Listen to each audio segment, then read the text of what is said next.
Hello and welcome to Mana Wars. Tonight we are very excited to be bringing you, fresh off the press, Guilds of Ravnica sealed deck games. We're here at Pat's Games in Austin, Texas. I'm Kevin. This is REA. REA, what's on the show tonight?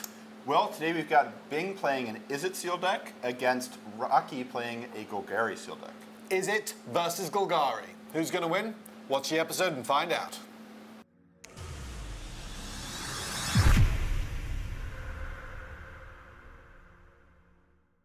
To keep up to date with everything at Knights at the Game Table, all you have to do is click subscribe and then hit that tiny little notification button next to it, so every time we upload a new video, YouTube will be sure to let you know. And while you're watching, don't forget, we are still giving away a booster box every month. Last month's winner, Tony Moeller, took himself an M19 booster box home. You can have your pick of anything in Standard. All you have to do to be entered into the draw is to share this video for us and then comment down below letting us know. And while you're doing that, I'm getting ready for my favorite part of the night. It's rock, it's paper, it's scissor lizards. Who's going to win? Let's find out. What's your money on today, REA? Rock, paper, or scissors? I'm going to go with the paper tiger. We got rock lobster. Lobster takes out the scissors lizards. The lizard, rough beats for that lizard. Blunt scissors. Oh, that's the worst. You know, scissors lizard is like, he really gets ruined by the rock. I feel like that's awkward. Although I guess paper tiger's not coming back from the lizard too much easily. No. The scissor lizard is the do or die guy, you know? Yeah. If he kills you, you're dead. If you kill him, he's Right. the high risk maneuver. He's the glass cannon of this format. I feel like paper tiger can like survive his win, you know, but maybe not some of these others. All right, so here we have on the right, we've got Bing playing an Izzet deck, which is going to be red-blue. And he's playing against a Golgari deck here on the left with Rocky's piloting. Is that a guild mage over there? Yeah, that is a Goblin Electromancer. Which basically just makes all your spells cost less. Known mostly in Modern for playing frustrating cards like Gifts Ungiven for cheaper. Oh, good lord. Yeah. What's going on here? This is actually a 3-1. This is a 3-1 that lets you puts your top 3 cards into your graveyard, and then you can put a land back on top if you would like, which it looks like Rocky's going to choose to do.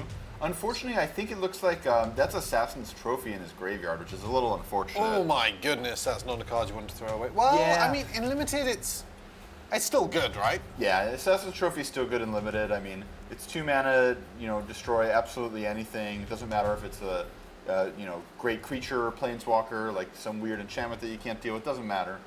Trophy deals with it all. Trade off on the board and a leapfrog. Leapfrog, yes. I really like that about Ravnica, that we get these kind of cooler creature types. We got cats and frogs and just all these kind of like things you would see in an urban environment, you know? The frogs do not enjoy having the cats around, I imagine. No, probably not. If what my cat brings home is any measure. Well, I will say that Leapfrog can gain flying, so perhaps if a cat were to decide to try to come after a Leapfrog, he could just fly away. I mean, my cat has brought home birds before as well, sadly. All right, well, maybe Leapfrog's in trouble. So Leapfrog is a 3-1 that can gain flying if you play an instant or sorcery. That seems really nice. It's one of those like backbone cards in Limited, right? It's not over the top great, but it's solid playable, makes your deck pretty often. And Bing's going to follow up with a Dimir Informant here, which is going to be, it's a 1/4 that surveils too, which is good. Surveil's always nice. Surveil is, like we've talked about at other times, it's kind of like Scry, maybe even a little better than Scry because the card goes into your graveyard. Yeah, for sure.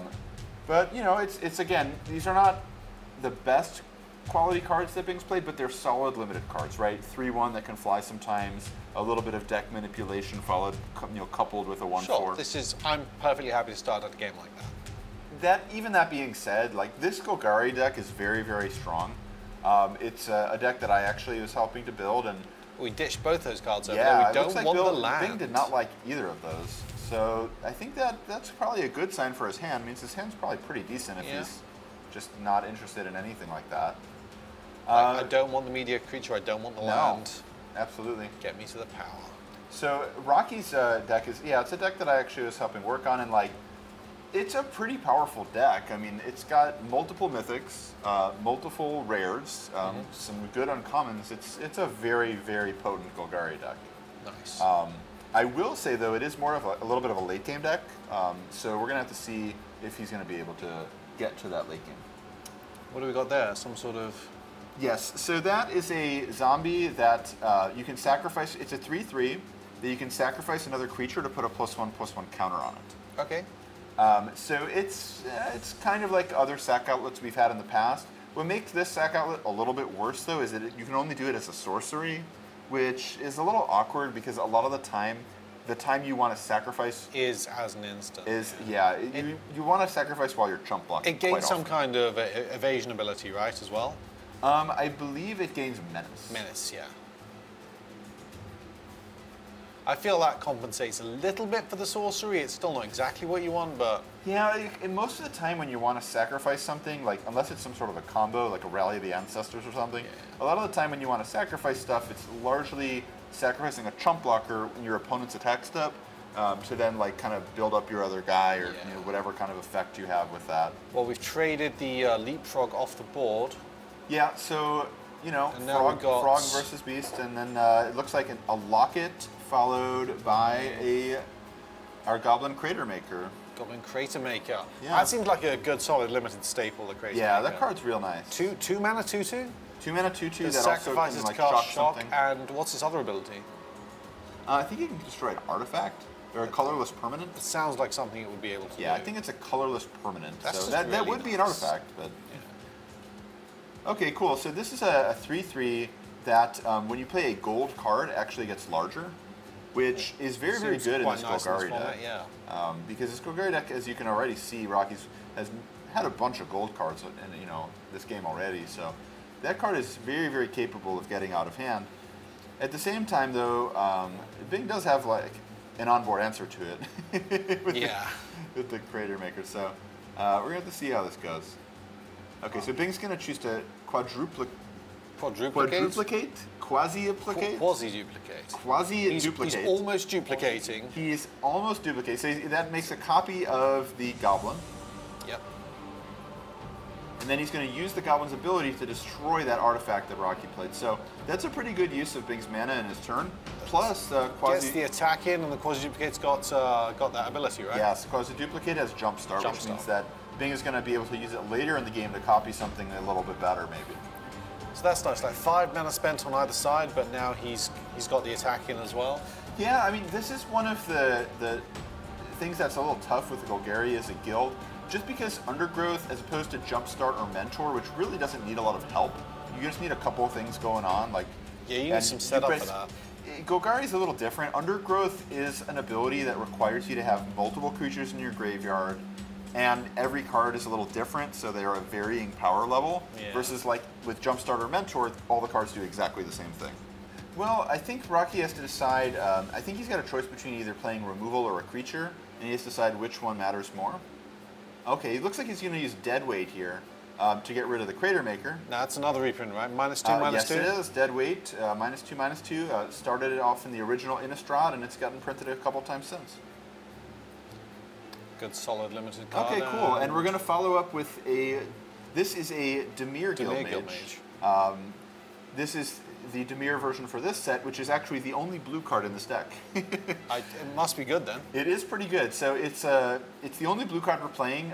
We do have a Guild Gate and an Island, as you can see, as well as a couple other forms of fixing for it.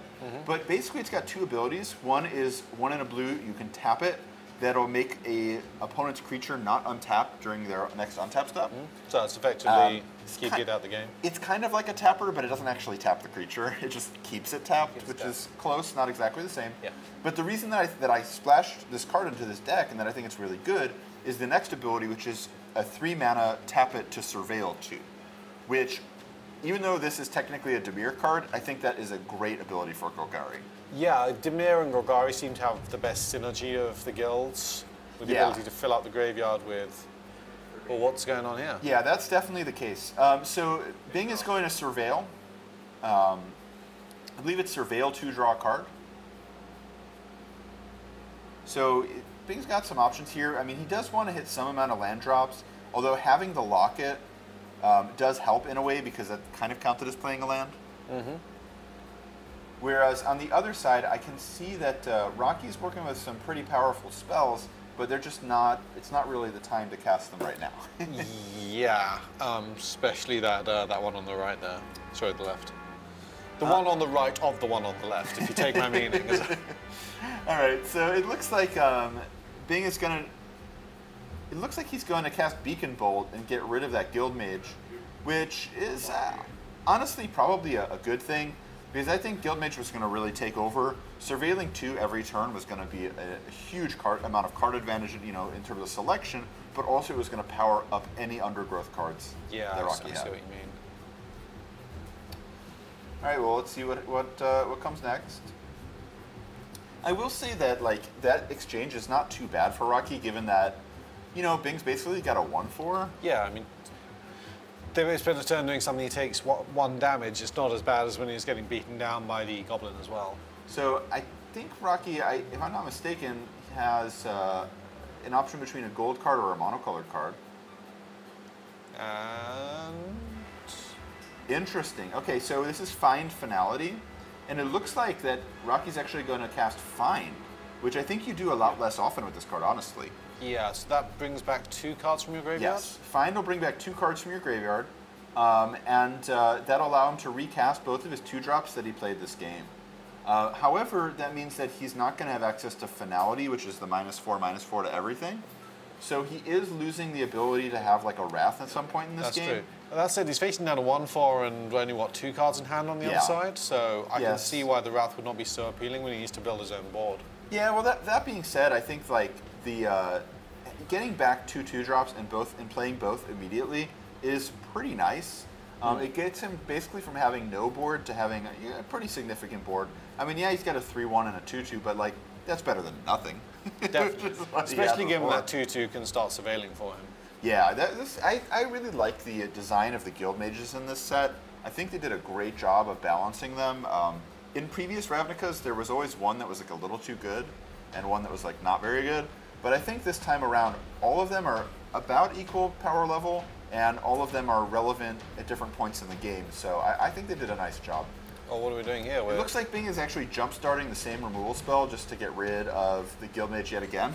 Yep. So it was the same 2 cards for trading for each other twice. And now it's 3/1 versus 1/4 time, which is usually not so good for 3/1s. Ooh, another Guild Mage. That's yeah, so this is the Golgari one. The Golgari Guild Mage from this set. And this one is really pretty good also, honestly. It has one ability is you can tap it for 1 and a green to gain 2 life, which is decent. I mean, it's a good mana sink. You have nothing else to do. You gain 2 life. But the other one is to tap, give all your creatures +1/+0 and menace, which is problematic. Oh, what's that? A Piston Fist? That is a Piston Fist Cyclops. Yes, which whenever you play an instant or sorcery, allows it to attack as if it did not have Defender. Nice. Which, in your Izzet deck, I hope you're casting some instants and sorceries. I would imagine so. In fact, I would hazard a guess that we're going to see some instants and sorceries before too much longer. Yeah, I would assume so. We're coming around to that time. So it looks like this deck is an interesting one. Oh, wow. What's this? That is a giant, not the card giant spider, but an even larger spider. It is a giant spider. That is Hatchery Spider, which is a 5/7 that also with Undergrowth allows you to look at your top X and then put a creature with cost X, that has a cost X or less into play, I believe. So it is a very, very large creature. So 3, 4, 5. Oh my goodness! What? We actually missed. Not only did we miss, but Bounty of Might, one of our deck's best cards, which is basically a triple giant growth. Triple giant growth. That Bounty of Might, unfortunately, also goes to the graveyard here. Oh, that is. So it's a little awkward that we did not. It goes to the bottom of the library. Yeah, but I think Bounty of Might was still a card we didn't want to see go to the bottom. We didn't want on the bottom of the library. We wanted it somewhere closer at hand. I will say, though, that even though the spider's trigger didn't deal anything, it's still a 5/7 reach, which is pretty normal. Still pretty good. It's just a bit disappointing when you have a big card. 5, you'd expect to hit something, right? Well, like we were talking about before, this is one of the inherent things about Undergrowth. It's simply a less reliable mechanic than some of the others. It doesn't necessarily mean it's worse. It just means like your mentor creature always mentors. Like your Undergrowth creature sometimes doesn't exactly do. Yeah, and without having the surveil to set it up, it's a shame because he made the Guild Mage twice, looking to get some surveil in. If he'd managed to do that, then he could have set up a really nice spider play. Yeah, absolutely. I mean, if the Guild Mage had lived and we were surveilling, we definitely would have had a little bit more selection for that spider. At the same time, I mean, I believe this deck still, it has enough creatures in it that it's a little bit surprising to miss there. It's probably statistically unlikely. Yeah, I mean, he missed with both of his early graveyard fills, right? That is He's correct. done it twice now, and both times hit spells. Yeah, I mean, you know. So a little bit of bad luck on his part, I think. Yeah, I mean, that's the thing with random abilities, though, like milling cards from the top of your deck, or like cards that make you flip a coin or anything. You know, random events can happen randomly. And sometimes they're in your favor, sometimes they're not, but, you know, it all evens out over time. And I think, though, that Rocky honestly has a pretty good follow-up here, though. Because I believe we're looking at a zombie elf here. A zombie elf? A zombie elf here, yes. Yep. There it is. Yeah, and that is I believe it's Undergrowth Lick. Oh, that's not an elf, surely, or is it? That's Underrealm Lick. It is a zombie elf shaman. Yes, it is. It is a big elf. It's a 4/3 that you can pay for life to make it indestructible. That's the lich ability. But anytime you would draw a card, you get to look at your top 3 and What? put 1 into your hand. Put the That's others in the graveyard. very nice. So it basically just gives you like, you know, an impulse every turn or something like that. It gives you a ton of card selection, a ton of flexibility. It also fills your graveyard for other cards that have, you know, Undergrowth for Golgari. And by the way, it's pretty hard to kill. Very hard to kill. 12 life, so you can easily afford 1 activation of that. Yeah, and it's nice that it has pretty good synergy with the Guild Mage too, because that Guild Mage can gain life. Oh, so you yes, can it pay can. for the lick. Can, you know, Rocky can pay 4 life to save the lick from a removal spell, and then also gain some back with the Guild Mage to kind of break even on it a little bit. So I've always said lich. Is that like a UK US thing, or am I just wrong? No, I don't. I mean, I'm not 100% sure. I don't know all my fantasy stuff so well, but I think it's actually lick. Dungeons & Dragons players, please comment below and let us know. Settle this one for us. Let us know. This is where we get into these mid-game situations, especially in these formats like Ravnica that are like 3-color decks and it's really kind of flashy, like, you know, gold cards that have a lot of text, and you have to really sort of sometimes think through what you're doing on these middle turns because they can just be super critical when it comes to deciding how the game is, you know, ends. Or we're sacrificing the locket, yeah. So you can pay 4 to sacrifice the locket and draw 2, which makes those, I think, the lockets very strong. At the same time, it does take up Bing's whole turn to use 4 mana to do that. He does find a Dimir Guildgate finally, though, which means that you know, he's going to be able to cast any black spells that he might have or draw, which is good. He didn't have access to that color of mana before. And now the Underrealm Lick is going to do its thing, which is we're going to look at our top 3, put 2 in the graveyard and 1 in hand. So Rocky, even though he's behind in life total, is still going to attack with his 2 rares. He's going to pay 4 life to make his make his zombie elf indestructible. Yeah, it's easier to say it that way. And then Bing's going to take 5, and we're going to convoke Siege Worm. Ah, look at that. Wait, did we convoke that? Did we just cast it? We cast it, but we also, as you can see, have convoked it with 1 creature at the bottom of the screen there. Yeah. So this is going to put Bing pretty far behind because I see in his hand, I know he's got some instants, he's got some spells, some removal, and he's got even some creatures he could play like Book Devourer. The problem is staring down 5/5, a 5/7, and basically an indestructible 4/3. That's just too many threats. That's a lot of things that are very challenging to block. Okay, we're tapping 4, and we've got... It looks like Bing's going to use Command the Storm to deal 5 to Siege Worm, which I think is probably a good play. I mean, he doesn't have another good target for it, right? A 5/7 and a 4/3 that can gain indestructible are not going to work. Yes, get the problematic 5/5 off the board, and then another creature. Okay. I guess he's angling for a bit of board position here. Looking for maybe a position to draw something useful and slip in some more damage. Yeah, I think so. I mean, there are a few different cards, right, that he could have. There's some red spells that can deal direct damage that may be able to finish Rocky off. It is a little awkward. He's had the Guild Mage in play for a few turns gaining life, makes that kind of angle a little more challenging. But at this point, I realistically, it does not look like Bing's going to win the game on board, what with the 4-3 indestructible and a 5-7. No. I mean, beating down his life total also makes it... Oh my goodness, what's this? This is very bad. This is Undersitting Uprising, which gives all creatures you control Death Touch, and then lets one of your creatures fight one of your opponent's creatures. Oh. So the 5-7 is going to fight a 2-2, and now everyone else having Death Touch is less relevant, but still not totally irrelevant, because it means that if Rocky wants to, his 2-2 can attack. That being said, I'm not 100% sure that his 2-2 Guild Mage is not better left off on D, just sort of on defense here. But I think everything else can attack. Okay.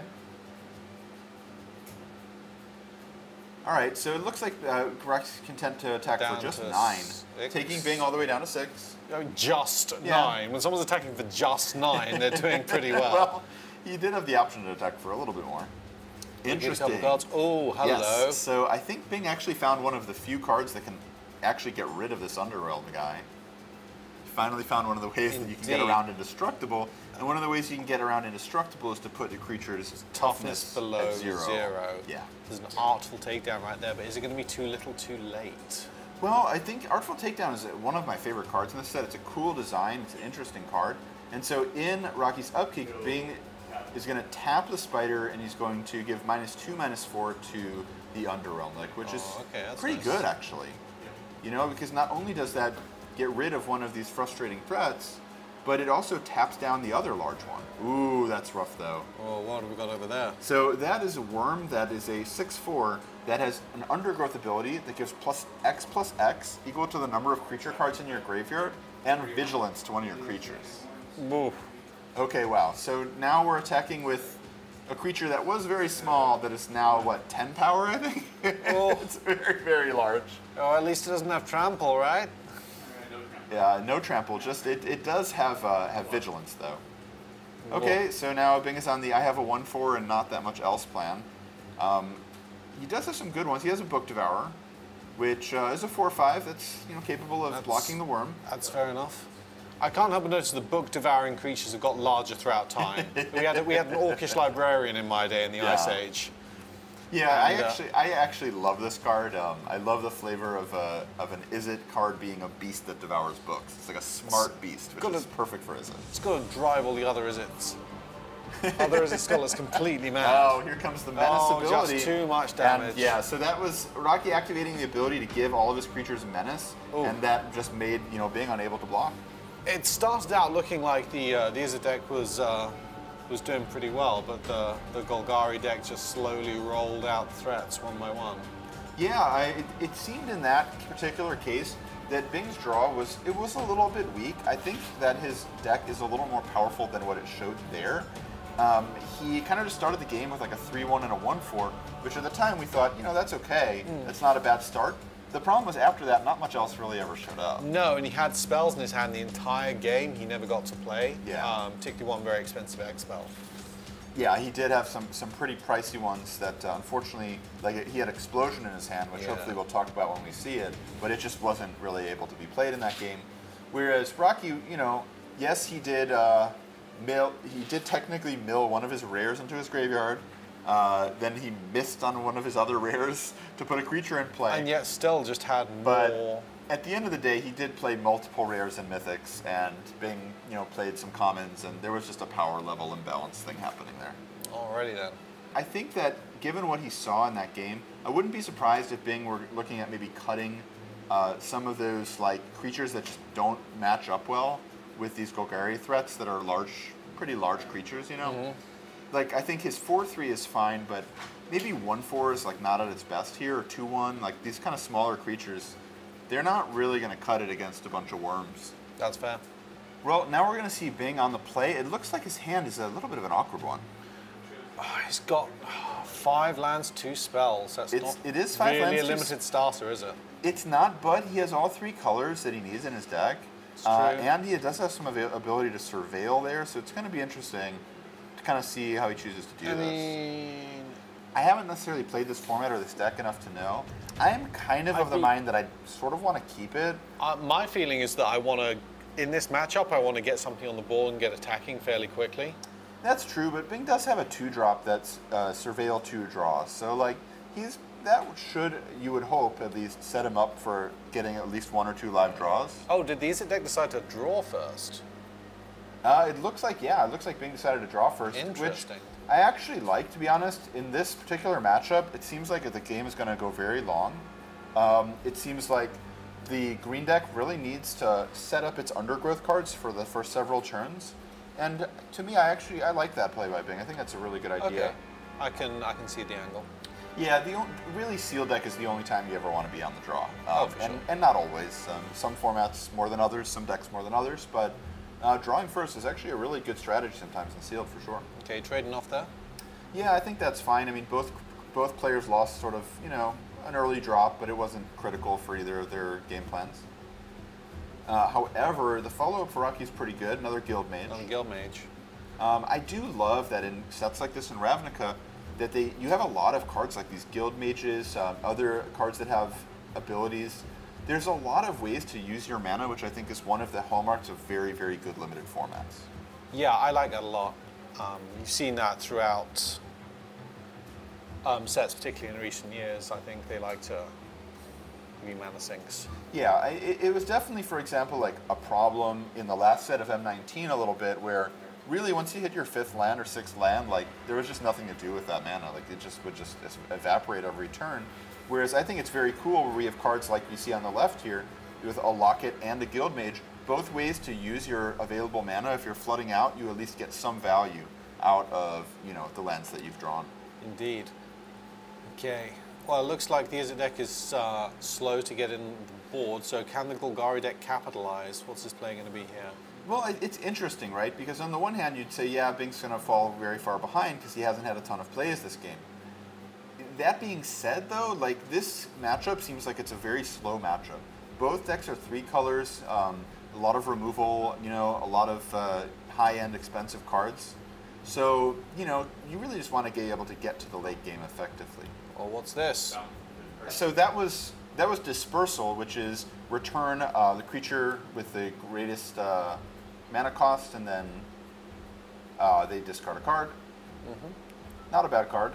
And the follow-up, actually, believe it or not, Rocky actually discarded that card. He discarded a 4/5, which means that his next play is the rest of his hand's got to be pretty good. Or some kind of... Yeah, so this would be the worm we saw last game. This is a 6/4. Yeah, +2 power and vigilance there? Yes, Undergrowth is the number of creatures you control. It can target another creature, pump it up for that much that turn, Tag down and 12. give it vigilance. Oh, I think it's going to be your favorite here, Aria. Yes, it's the Book Devourer. Book Devourer has what I guess we would call the Wheel of Fortune mechanic. I mean, that's the best name I can think of. If it hits your opponent, you discard your hand and draw a new hand.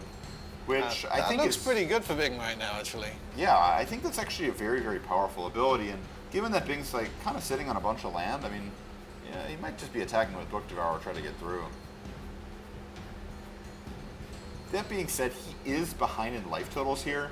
So if the worm comes in, I mean, are you forced to block with the Devourer here? What do you think? Would they trade? Yes, I think it's a 4/5 and a 6/4. Yeah, it's difficult because I mean, you take that damage off the worm, then the only reason to not block is to then attack with the Book Devourer, right? That's correct. If you take the damage, you're then probably not in a position to attack with the Book Devourer because you're going to need to block next turn. So maybe you do have to just block.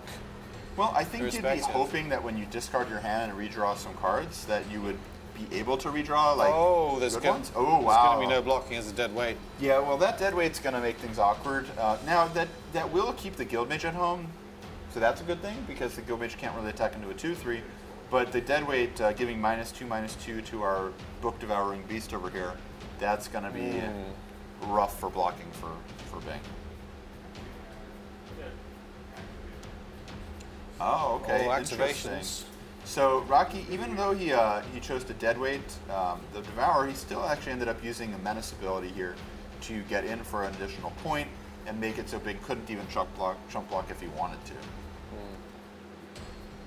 In Bing's position, I'd probably not be looking at charm blocking. Oh, he's down to 5 though. That is so much. Yeah, I mean, I think he has to just attack and like wheel. Look for something good, yeah.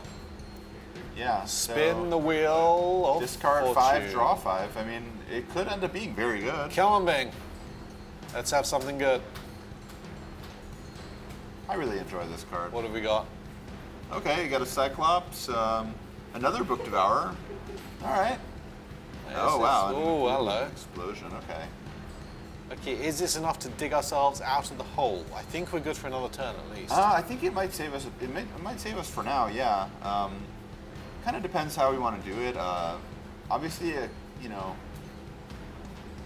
there's a few different options. Unfortunately, we're like 1 short from Explosion being able to kill that worm, I think. Oh. Explosion's very expensive. 4 and Yes, X. it's 4 and X, but it's deal X damage, draw X cards. So it's a very powerful card. Yeah, the worm's a 5/4? The worm is a 6/4. A 6/4, sorry. Yeah. So yeah, we're just 1 mana shy right now. Yeah, that's where we're at. But you know what, this 4/3, it will at least, you know, threaten to trade with the worm. Any more spells on the Golgari side looking intimidating right now? Well, I mean, you know, I think that Rocky's just trying to think, do you have anything? Because if he just activates to give menace to this worm, it's all over, right? Bing would need to have a removal spell or something? He would have to have a spell. I don't know, after my opponent's just wheeled and then tap 3 lands and pass the turn with 4 open, I'd be expecting something, surely. I think what Rocky's thinking about here is he does have Find Finality. He does have Find Finality, which is kind of an interesting card. I don't necessarily think you want to play it currently. Sacrificing, I was sacrificing the mana. Yeah, we sacked the locket here so we could draw a couple cards and see what else we're working with. It looks like, oh wow, Rocky's just going to pass the turn, so Bing is going to manage to escape that turn. Wow. Yeah, and that's an untap step that, you know, he's probably pretty happy to have. I wouldn't be unhappy with that at all. Of course, if he was leaving mana open for something, he's now in the position of having to leave mana open again if he still wants to do that thing or commit something to the board. So right, that's true. Riskier proposition. Yeah, it's a good point. I mean, like, when you're playing around stuff from your opponent, like combat tricks or instant spells, like, sometimes if you play around it for a turn or two, like, it's very awkward for them. Yeah, you know? Like, how long can you keep 4 mana open for while I slowly build up my board? Yeah, the original sort of card where this became a real problem, I think, was Neck Snap, where Neck Snap is like destroy an attacking or blocking creature, but the creature has to be attacking or blocking.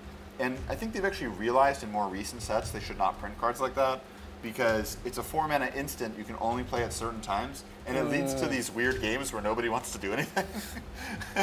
I can see that. Interesting. So it looks like Bing's going to get a chance to surveil. He sees an Ionize, which is a pretty good one, and just another land. Interestingly, I think Bing kind of wants the land because he really wants to cast Explosion. Interesting. He wants to get rid of all. Doesn't want anything. He is hunting for a bigger prize. Okay. Rocky's going to gain 2 life. Probably not the most relevant at this moment, but you know. And Bing has left 4 mana open again. That is just screaming to me that something's up. Yeah, I mean, do that 2 turns in a row. Yeah, whatever like trick or whatever, you know, instant that he might have had, you know, if I'm in Rocky's seat, I'm still thinking he has that card in his hand. Yeah, no question. Okay, 5 mana, 4. Okay, we're going for it. Yeah, we're going for it. We're going to give Menace here, and that's going to be an attack. Yeah, so it's going to be a 7/4 Menace. Now, Bing does have an ability to block it, but before blocks... Oh, wow. Before blocks Assassin's Trophy right now. Assassin's Trophy. On that Piston Cyclops. Piston Fist Cyclops. I guess he's... like his fists are like a car's engine or something. It's like a scene in the Avengers movie where the great big Iron Man armor is punching the Hulk in the face over and over again. Yeah. A piston fist. That's probably that's like. Go to sleep. Go to sleep. Go to sleep. Oh wow. Oh wow. So Bing is going to be able to copy that spell and target the worm. Oh. Oh, wow. That's huge. That's amazing. So then now both players are going to get to search for a basic land. as Assassin's Trophy does. And that is enormous. Wow, you don't often get to see spell copying effects, the fork effect, go off in Limited very often, or in Constructed either, really. Yeah, it's pretty cool. We copied an Assassin's Trophy, the best spell in the set. That is a pretty cool interaction, and it does enable Bing to stay alive.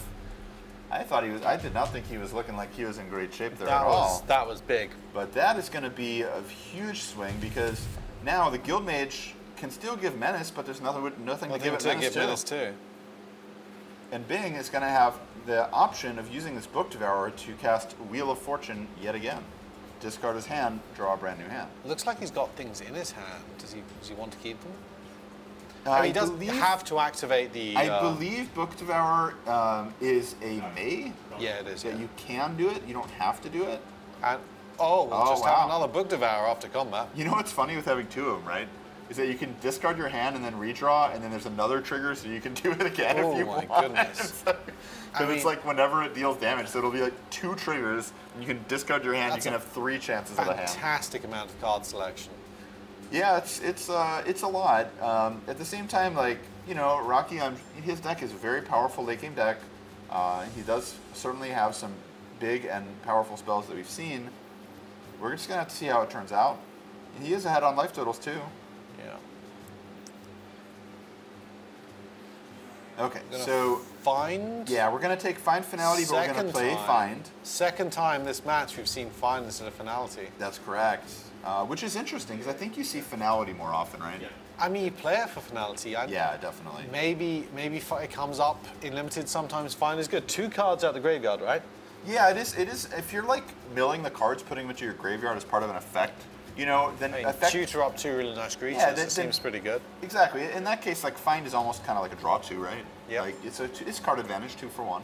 Oh wow, Disdainful Stroke. That's a counter spell. Yeah, that's gonna take out that 4/5. So now Bing's board of like double Book Devourer, like, and a 1/4. This has turned right around. This is crazy. It's somehow better than what Rocky has going on. A 2/3, a 1/4, and a 4/5 doesn't sound that impressive, but it's better than 2 2/2s. Absolutely. Now here comes in the Book Devourer. Bing's gonna discard a couple cards. Gonna redraw. And yeah, he's gonna find some good ones. Drawn into a nice spell there. Yeah.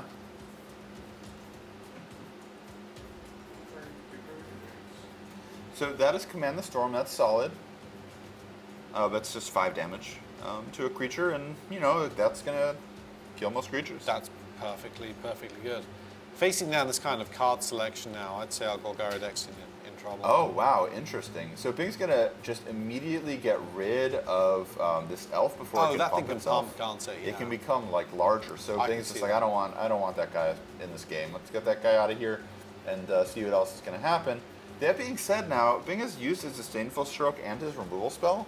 So and down to 1 card in hand. Yeah, so like I think Rocky has to have a good idea that whatever large creature or large spell you can resolve here, it's probably going to happen.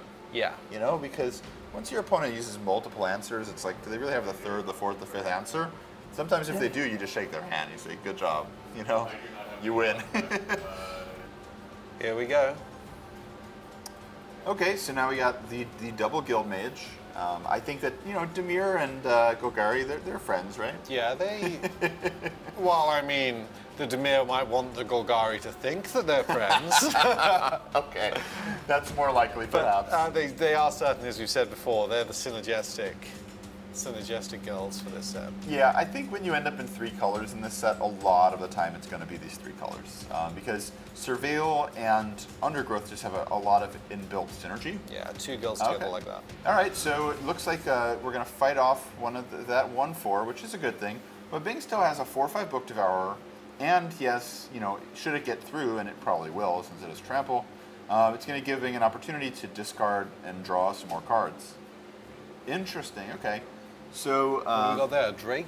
That is Muse Drake. And Muse Drake is a flyer. It's a just, you know, it's 1/3, but when it comes into play, you draw a card. Oh, which is pretty nice. Yeah, certainly. So Bing just wants to confirm and make sure these Guild Mages don't do anything too scary, and basically the answer is they don't.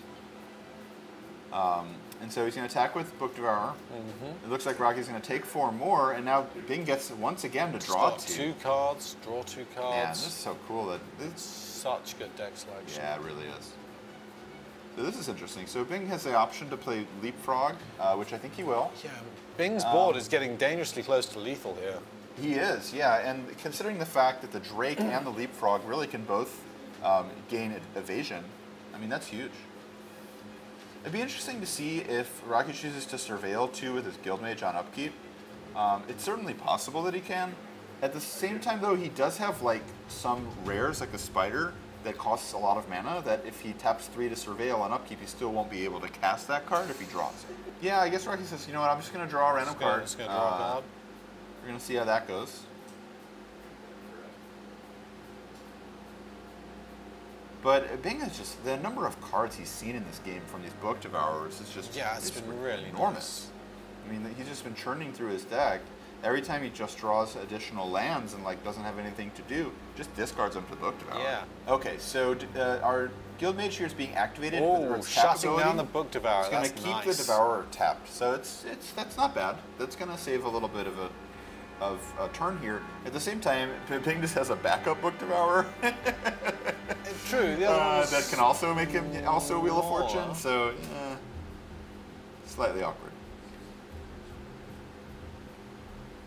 Okay, so Rocky just thinking about it, going to activate his other Guildmage to gain 2, so that'll take him up to 13, and then he's going to take 5 total from a dead-weighted Book Devourer and a Leapfrog. Discarding another 2, drawing another 2, this is just, oh my goodness. Oh, wow. And we found some cards here. Yes, we did. We found a Quasi-Duplicate and a Beacon Bolt, which that is quite a few powerful cards. So Beacon Bolt is gonna get rid of that Guildmage. Get rid of the Guildmage. Gonna put that Book Devourer back online next turn. Yeah. It deals equal to the number of instants and sorceries in your graveyard, but at this point that number is very high. Certainly enough. Yes. It's gonna get there. It's 7. It's 7 damage on a 2/2, so I think we're pretty confident that's going to work. Okay, interesting. So Rocky's going to cast Bounty of Might. Yeah. Give me a +9/+9. It's not doing the job after all. All right, it survives. Wow. Ooh, wow. Bing's going to quadruplicate the Drake now. Drawing which is going to give him a copy of the Drake and allow him to draw a card, which is really nice.